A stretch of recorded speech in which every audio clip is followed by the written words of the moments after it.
Have you ever noticed that some desires manifest almost instantly, while others seem to resist no matter how hard you try?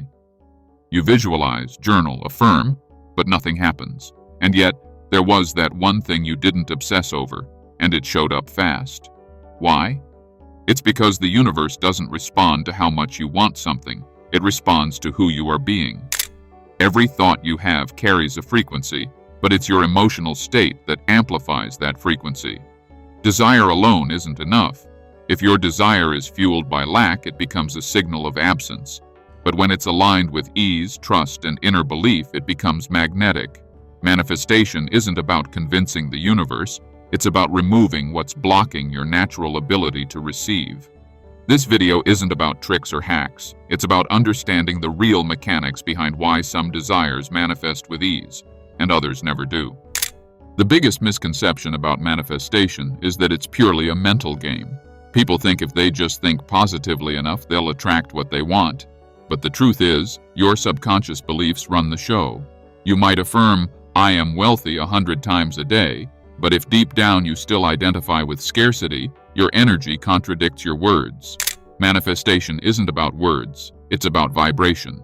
It's about coherence between your conscious desires and your unconscious programming. Think of it like trying to drive a car with one foot on the gas and one foot on the brake. You're not going anywhere. That inner friction is what creates resistance. The universe mirrors your dominant vibration, not your wishful thinking. Until your emotional body, nervous system, and subconscious identity are in harmony, the reality you want stays locked behind an energetic gate. So the real question is, are you vibrating from lack or alignment? Here's the part no one talks about. Your nervous system has a memory, not just your brain. Your entire body remembers past failures, disappointments, and emotional trauma. So when you set a big intention, your body might go into alert mode, signaling danger, not possibility. That's where self-sabotage begins, not because you don't want it, but because your system doesn't feel safe receiving it. This is why regulation matters. Breathwork, somatic practices, and emotional release are not just spiritual trends, they're energetic resets. They teach your body how to feel safe in abundance, in love, in success. And when safety is felt, the nervous system relaxes. Resistance drops, your frequency shifts. This is the real inner work that makes manifestation work. It's not about forcing your way through blocks, it's about disarming the alarm systems within you. That's when manifestation stops being struggle and starts feeling natural. If you're feeling the shift already, subscribe and turn on the bell. This is just the beginning. Now let's talk about alignment, the golden word in manifestation. Alignment means your thoughts, emotions, beliefs, and actions are all speaking the same language. When you want something but act from fear or believe it's unlikely, your energy becomes fragmented. The universe doesn't respond to partial signals, it responds to consistency. True alignment isn't passive, it's active congruence. You can't meditate all day hoping money shows up while ignoring every opportunity for financial growth. That's spiritual bypassing. Real alignment says, I believe this is possible, I feel safe receiving it, I act like someone who already lives it. That's the frequency that bends reality. It creates synchronicities, opens doors, and accelerates time. So if you want your desires to manifest faster, ask yourself, am I energetically congruent? Does my inner world match the life I'm asking for? If not, that's where your work begins, not outside but within. Let's go deeper. One of the most overlooked aspects of manifestation is desire polarity. Not all desires are equal. Some come from the soul. These feel calm, clear, expansive. Others come from the ego. They feel urgent, grasping, anxious. The universe responds more easily to soul desires because they carry less resistance. Ego desires often come from a place of, I need this to feel worthy, and that very need creates energetic tension. It's not that ego-based goals are bad, it's that they're often built on a foundation of lack. Soul-aligned desires, on the other hand, feel like remembering, not chasing. You're not desperate, you're resonating. The tricky part is that most people don't know where their desire is coming from. That's where introspection matters. Ask yourself, is this desire rooted in freedom and expansion, or in fear and proving something? The clarity of origin shapes the path of manifestation more than anything else. There's another force at play, divine timing.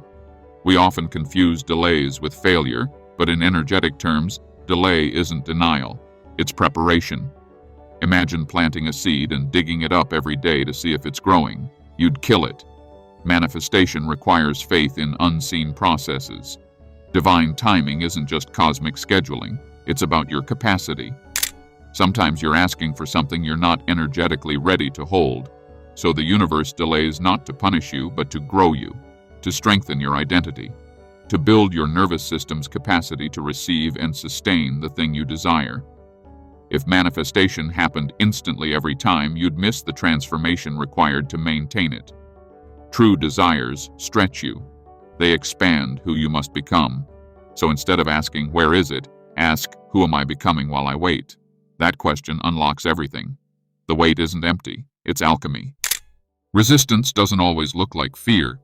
Sometimes it disguises itself as logic, as caution, even as procrastination.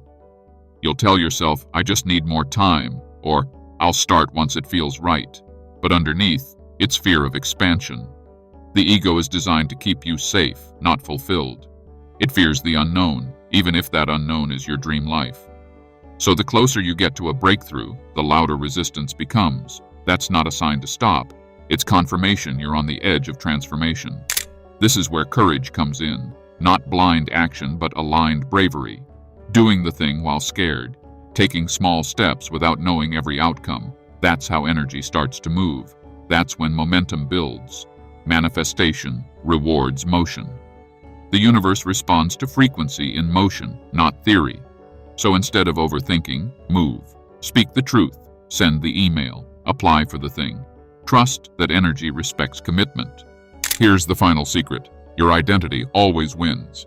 You can say affirmations, visualize, script, and do every method in the book. But if deep down you still identify as someone who's not worthy, not lucky, not one of those people, the manifestation won't land. Your outer world can never outperform your inner story. So real manifestation starts with rewriting your self-image, not as a surface-level concept, but as a lived reality. Who do you believe you are?